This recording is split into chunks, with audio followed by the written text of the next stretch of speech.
It's a 3rd series car, so it has the improved dash, better AC, and so forth.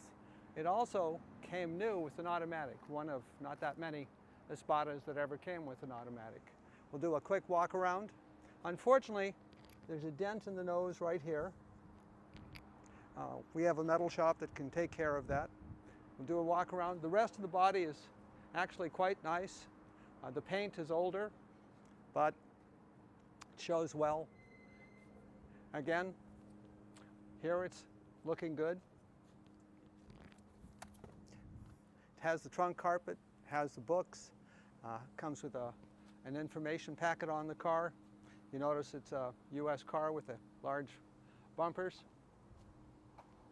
Again, this side is looking good. As you can see, it has a sunroof from the factory, which is unusual. And it starts and runs quite well, but needs brakes.